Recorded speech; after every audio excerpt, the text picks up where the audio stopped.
So Baker Mayfield, we had a great conversation on Saturday, I thought, about under the radar spots for him where, he might not start this year, but he can, still get on a team and have an opportunity to make plays or have an opportunity to get in or compete with a quarterback that we're not thinking of. And I think the Lions was mentioned.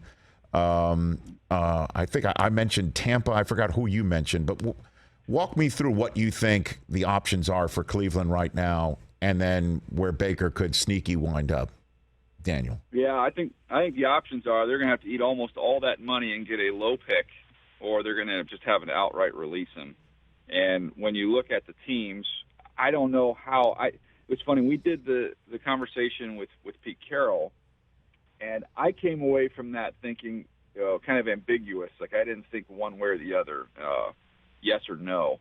And then I talked to one person in the league, said, "Hey, saw you guys talk with Pete Carroll. There's no way they're signing Baker Mayfield." And somebody else would call and say, "Hey, Pete Carroll sounds like he might be signing Baker Mayfield." I'm like, yeah, I don't know what you take out of that. But the team that I mentioned was the Giants. I just thought, okay, you don't pick up the fifth-year option on Daniel Jones. I just think you come in there if you want to have a competition, and maybe that gets the best out of Daniel Jones, or maybe Baker just comes in there flat out, beats him out, and off you go. I know they've got Tyrod Taylor there as well. But I would say based off of accomplishments at their best in this league that, Baker Mayfield's played at a higher level than those two guys have. So that was the one team that stood out to me. Now, maybe Brian Daboll, first-year head coach, Joe Shane, first-year general manager, maybe they don't want to, deal with a quarterback controversy, so to speak. But you can make a strong case he could win that job. No, I know Daniel Jones had, neck problems that knocked him out last year that you never know. So that would be some interesting insurance as well.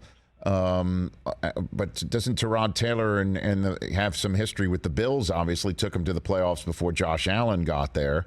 And then, I don't know if Daboll was already there or not. I'm just trying to connect some dots. I know Tyrod Taylor and Baker Mayfield vying for the same job has some shades of Hugh Jackson to it. That I know.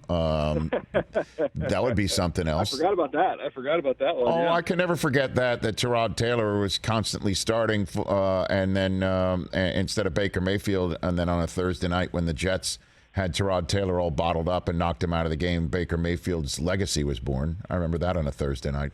Hey, you watched all the way to the end. Thanks for that. Watch more right here.